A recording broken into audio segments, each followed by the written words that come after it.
A New True View of Education, a synopsis of key ideas, by Mama V. Promise, an independent media and publications professional.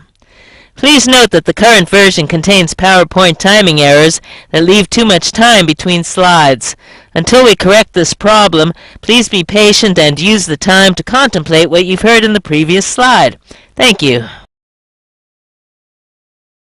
What would it take for America's educational system to work?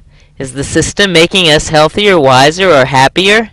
Is the $600+ billion we spend on education every year bearing the fruit we're expecting? Could there be a better way?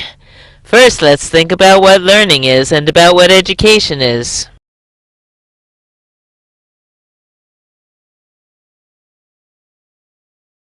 A philosophy of education considers abstract questions using the tools of formal logic, such as, what is the nature of the mind?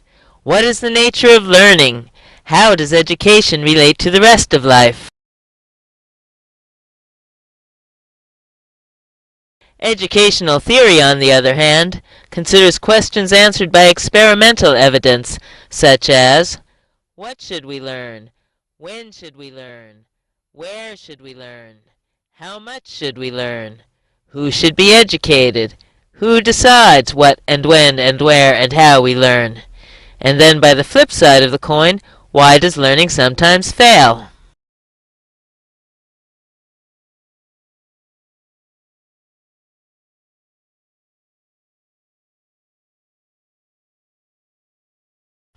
About the mind. We'll first look at the mind from several perspectives: the functional perspective, the social perspective, the developmental perspective, and even the metaphysical perspective.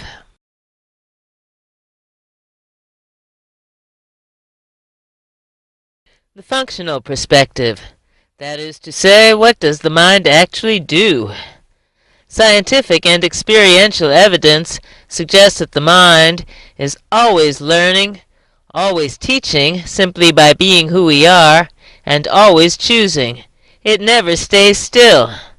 When not addressing itself to something in particular, it's in default mode network, a stream of self-propagation. Mind has no known limits on learning. It has recently been discovered, or confirmed, to be incredibly plastic.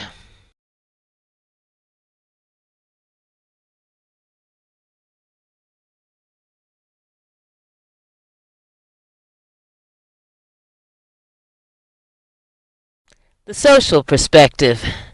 The individual mind seeks connection with other minds. It likes to cooperate and to compete. For better and for worse, it is capable of uncharacteristic and/or extreme behaviors in the company of others, compared to its inclinations in solitude.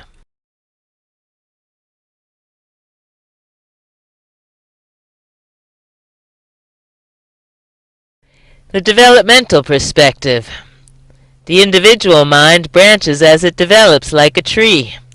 It is said to be more than 99% sub or unconscious, because growth progresses outwardly, away from the source. It develops in phases, as when ice becomes water and water becomes steam, featuring new constructs at each node. It enjoys different developmental challenges at each level, and thus appreciates level-appropriate approaches to learning.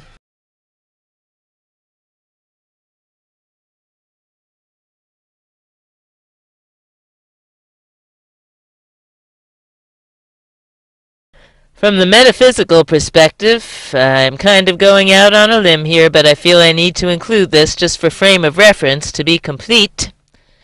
Mind appears to project matter, including the brain in which it's localized, rather than the other way around. The mind authors its own experience. As an observer, it occasionally experiences phenomena that could be called supernatural. As an agent or doer, it has shown itself to be capable of transcending its programming, both temporarily and permanently.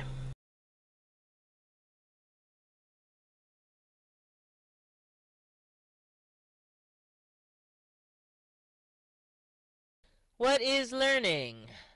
The what of learning? One psychology textbook definition says that learning is a relatively permanent change in behavior or the capacity for behavior due to experience. This is a very crude definition, as learning starts at the molecular level. Our body's molecules change in response to the environment all the time, and vice versa. Each organism changes the environment all the time.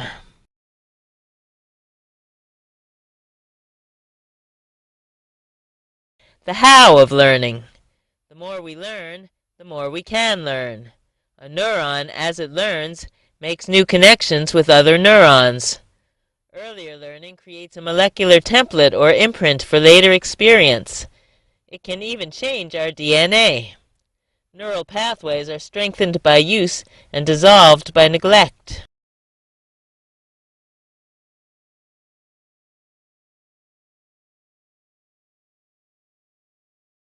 The why of learning. The goal of all learning is to be a self. Carl Rogers said, "A person learns significantly only those things that are perceived as being involved in the maintenance of or enhancement of the structure of self." In other words, learning, or the unwillingness to learn, is intimately bound up with our sense of self. Changes in educational theory often reflect changes in our collective sense of self. The role of trauma in learning. Why are we even talking about this here? Trauma frequently contributes to either or both the willingness and or unwillingness to learn. It is often responsible for that famous fine line between genius and insanity, which I maintain is one of usefulness. It reroutes neural traffic and reconfigures learning circuitry. Healing from trauma frees our neural circuitry to learn afresh. Any meaningful approach to education must factor in the role of trauma.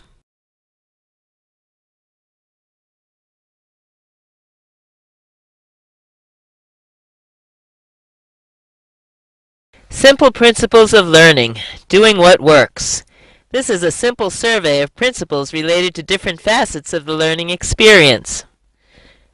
Attitude, setting, navigation, training modalities, perception, process and dynamics.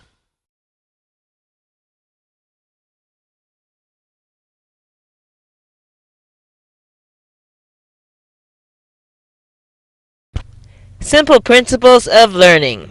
Attitude. We'll start with some principles of attitude, or the state of mind with which we approach the learning situation. Attitudes that work include relentless curiosity and the faith that it will take us someplace worthwhile. Gratitude for the inquiring minds over the ages who have made this moment possible. Gratitude for the world about which we are learning and for the learning experience itself. The awareness of teaching as the optimal modality for solidifying learning. The acceptance of one's apparent abilities and limitations and those of others, because only by accepting where we are can we move forward from there.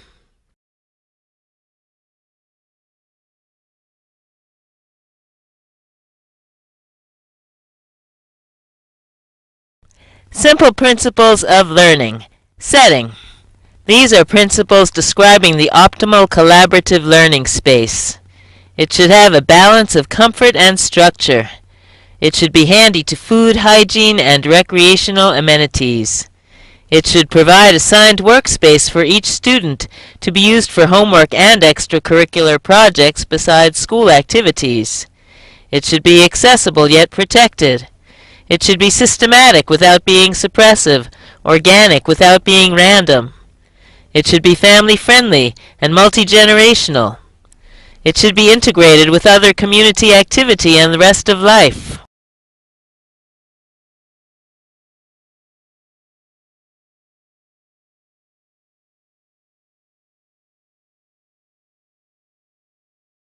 Simple principles of learning. Navigation. These are principles relating to how we find our way around the edusphere. The educational system or service should be self and or family directed, depending on the age of the student, and self and or family paced. with clear recommendations from the school or online service as to the most effective ways to work through the material. A frame of reference, a You Are Here orientation, helps us assimilate new material. Systematization, such as academia provides, can help us organize our thinking and strategize our learning career. A good system is responsive to students' rapidly shifting interests while maintaining coherence and balance over the long haul.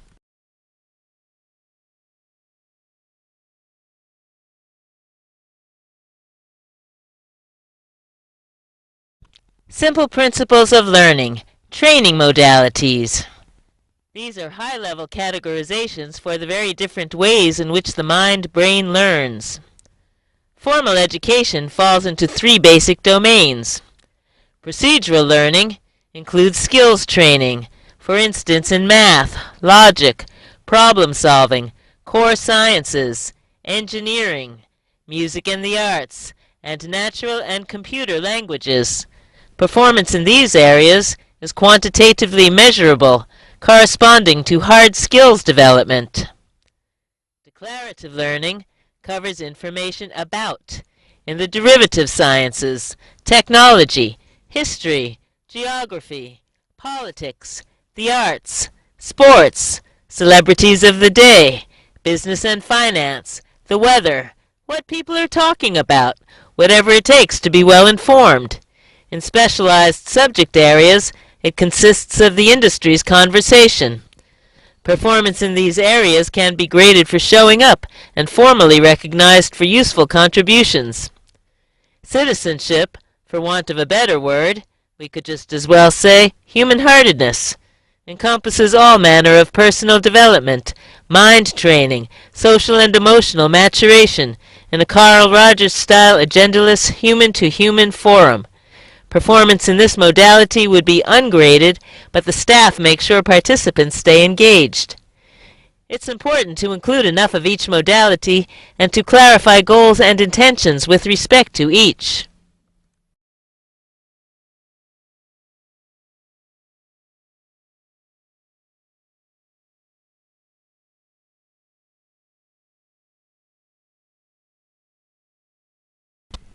Simple principles of learning.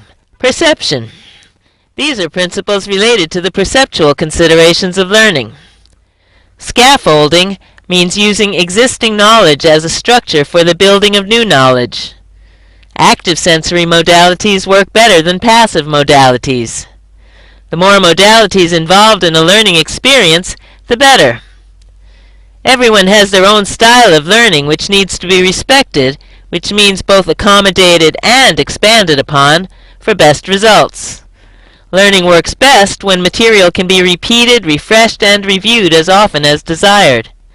Regular informal testing has been shown to be very beneficial to learning retention.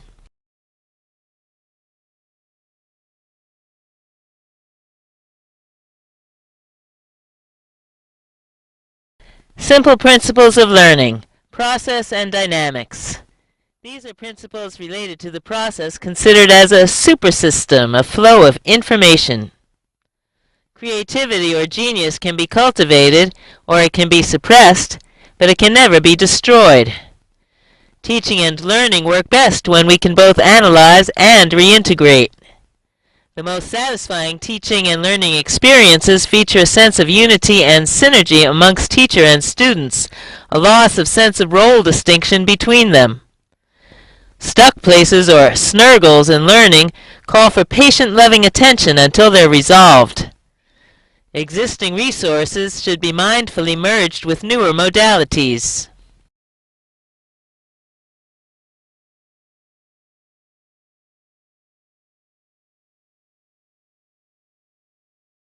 What is education?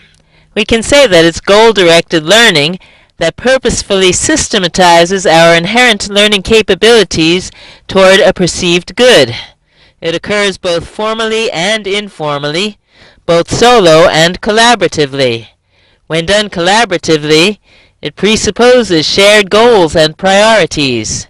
At the institutional level, it represents what a culture would like to believe about itself and the world. However, it also sets up its own frame of reference, which can sometimes be self-serving.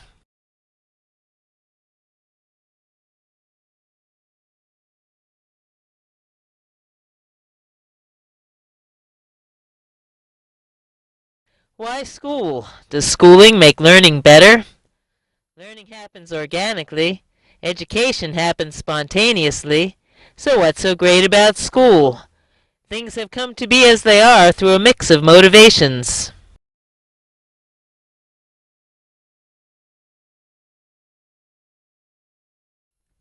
Why educate? Looking at it from a global perspective, the ideal or concept of education occupies a different position in different cultures. Universal education is a relatively new idea, new enough that the idea that a luxury should need to be compulsory still comes as a shock to those in developing areas who have just begun to enjoy its availability.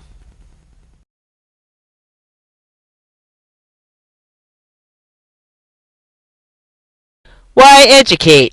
Perceived benefits to individuals.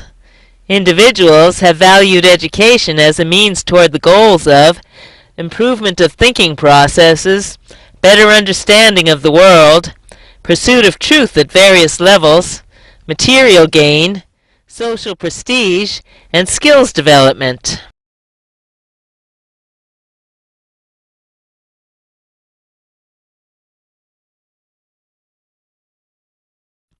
Why educate? Perceived benefits to communities. Communities have valued education as a means toward the goals of development of useful skills amongst the population, economic self-determination, preparation for known and unknown future circumstances, distinction amongst their fellows.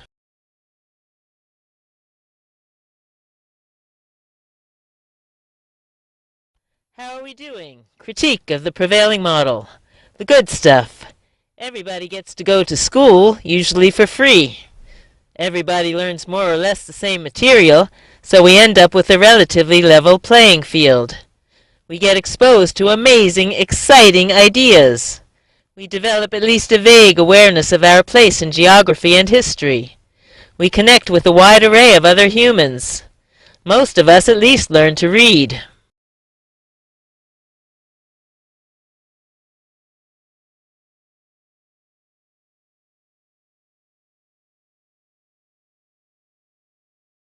Critique of the prevailing model. The not-so-good stuff. With respect to the process, the educational system answers to mixed agendas. It generates conflict and anxiety. It takes a lot of the joy out of learning. It fragments knowledge. It fails to encourage integration and thus usefulness. It applies scientific principles in scattershot fashion. It sets arbitrary boundaries on learning conditions, stifling freedom of inquiry. It drags its feet in adapting to changing circumstances.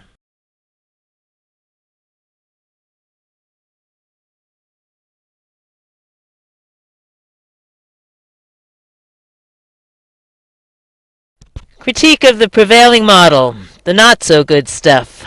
With respect to the results, in general, people retain very little of what they learn, so most can't even help their kids with simple math homework. Most are not prepared for work upon high school graduation. We have not been educated to keep up with changes in the workplace, and so our skills become obsolete quickly. We don't develop science skills adequate to address today's complex issues. We do not develop the agility and thinking needed in today's world.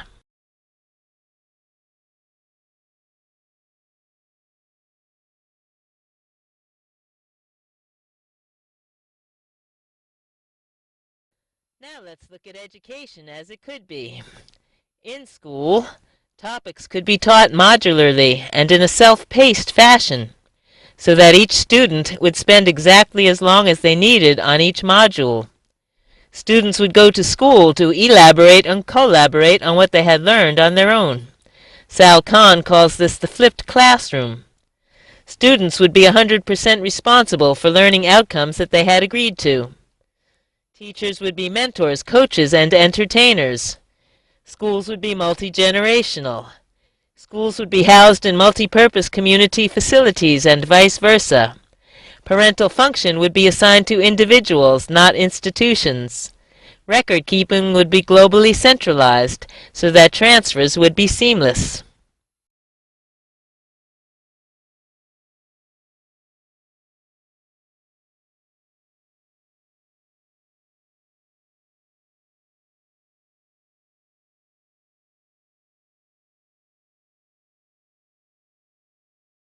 Beyond school, you could subscribe to email updates in desired fields from a globalized online textbook databank, for instance as described in my Global Education Initiative presentation. A help button on any technological device could link to centralized educational resources, drilling down from its own onboard help system to the relevant topic in a global database. Your toaster could teach you about thermal conduction. Your blender could teach you the chemistry of food combination. Amusement park rides could teach you kinematics. Doctors could show you videos illustrating your medical problems. Auto mechanics could show you videos illustrating your mechanical problems. At the onset of a natural disaster, the global problem-solving community could convene online with tools at their collective fingertips to crowdsource our way to a speedy solution. PBS could offer a complete science curriculum on TV. Geek could become the new chic. Education could be a positive, participatory, lifelong process.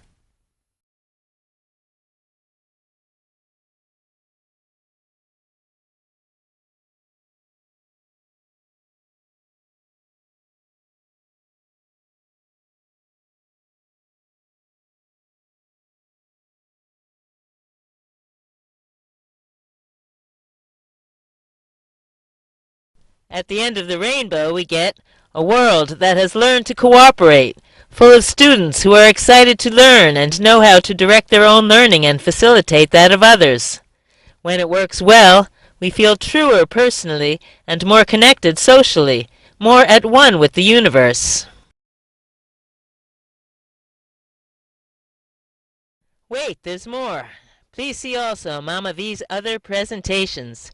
Introducing the Global Education Initiative and Mama's Math Movement, also found on youtube.com and mamavpromise.com. Thanks for watching.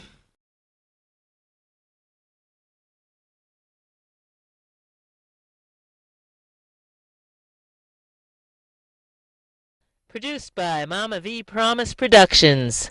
Ideas, design, text, layout, and narration by Mama V Promise in 2016.